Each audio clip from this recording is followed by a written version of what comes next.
I'm Richie923 and I'm on Geek Status. And tonight I would like to formally introduce you to the toy exhibit.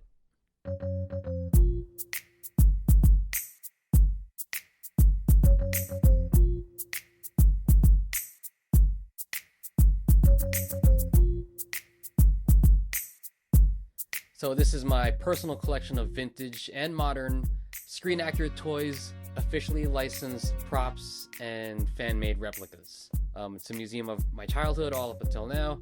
I'm a kid of the late 80s and early 90s, so just a little bit too young for Transformers, He-Man, Thundercats, shows like that.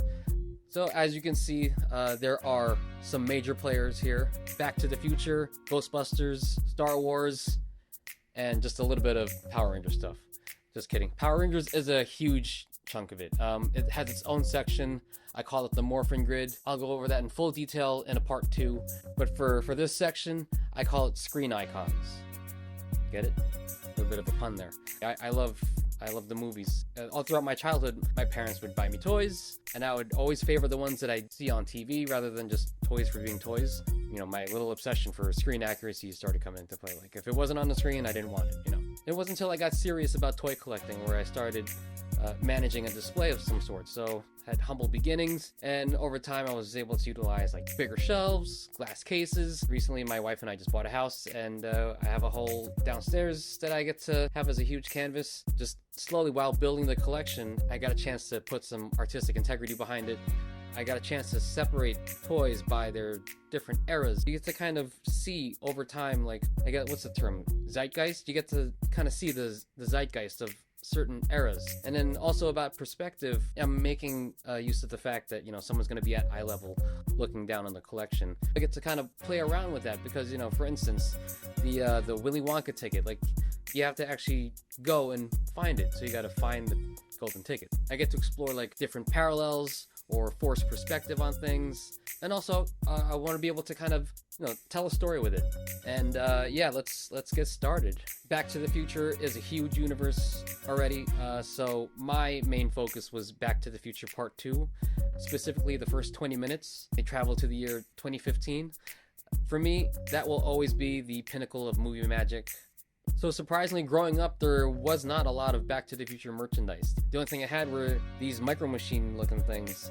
And for figures, I actually made my own, which is pretty funny. These Mini-Mates look exactly like these bubble-shaped figures that I would kind of color and then cut out, and they would look pretty much just like these. And I drew every character, every iteration of that character. And then we have the Desirables from 2015. I would wear out the VHS copy of Back to the Future 2 watching Marty always putting on those shoes, the hoverboard chase scene, and just playing around with the jacket. So having official versions of these on display is like my childhood dream come true. And then let's move on to Ghostbusters.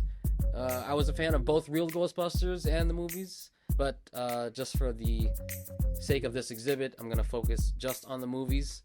And here I'm able to show both Ghostbusters 1 and Ghostbusters 2. And here's where I get a chance to play with force perspective and some sort of symmetry. And then, of course, the Ghostbuster gear and its origins. Those are the same ones I had as a kid.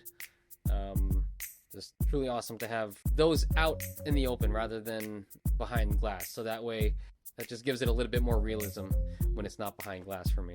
And then just growing up in the 80s, I'm going to call this exhibit 80s Excellent Adventures. This section explores the adventurous side of the 80s, whether you're time traveling, learning karate, or going into a land of make-believe. There's even deep cuts like Teeny Little Super Guy, Spaceballs. I'm going to have to say that's my first and favorite sci-fi movie of all time. Having a Schwartz ring is more important than having a lightsaber. Here's where I'd kind of like to say I collect key items from movies, like the Zamunda coin. In the film, that was their deciding factor of where to go, so it's cool to have important, I'll call them artifacts of cinema like that.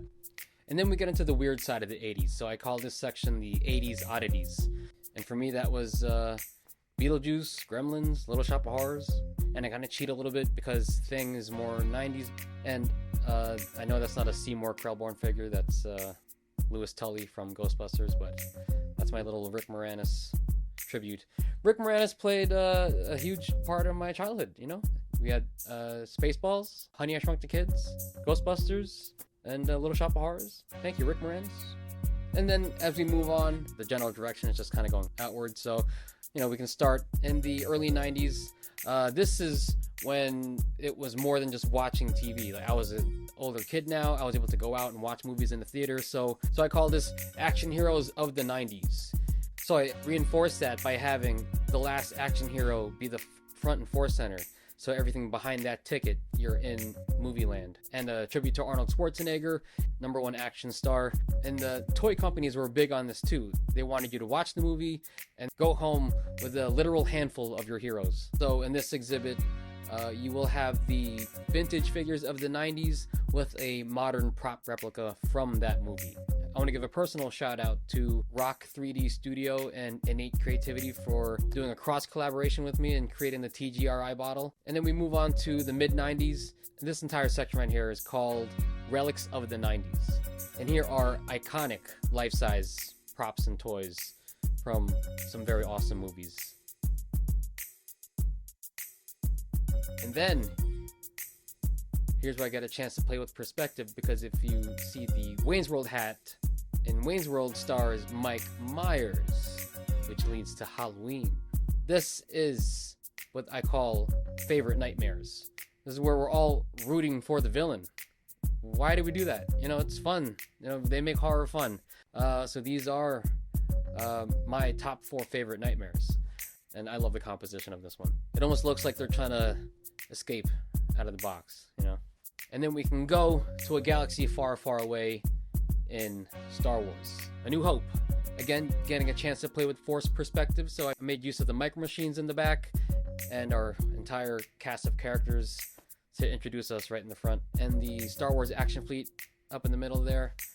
And I'm trying to recreate the Death Star chase. Like I said, the universe of Star Wars is huge. And here I have some life-size roleplay items to kind of show the expanding world of Star Wars. So, and here we have a almost life-size BB-8. And making use of this hook, I was able to hang a Jedi training ball, or what do we call those, Jedi training sphere. And then, without Star Wars, you can't not talk about Star Trek. I was introduced to Star Trek first growing up, and then Star Wars, so the two are kind of side by side here. But I did also want to honor Galaxy Quest, trying to kind of represent the meta narrative here.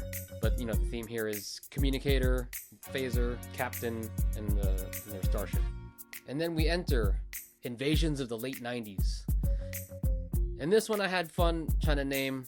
I tried to take a look at what was happening in all the movies of the late 90s.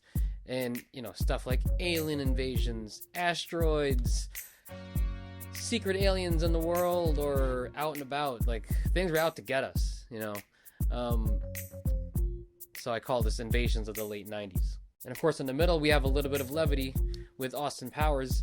You know, he's facing the same kind of action and danger, except doing it in a funny way. So here's where I get a chance to kind of make fun of that. And then we move on to Heroes vs. Villains 2000. It was originally going to be called Heroes and Villains Reborn. I mean, because they do feature a lot of rebooted characters and properties. So we got, you know, the new Batman, the new Transformers, the new Spider-Man. Here I was trying to show the split, and then Spider-Man trying to hold it together.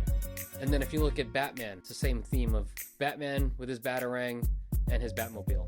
And then leading us into the modern day superhero era, showcasing the Avengers all the way up to hinting at what happens in Endgame.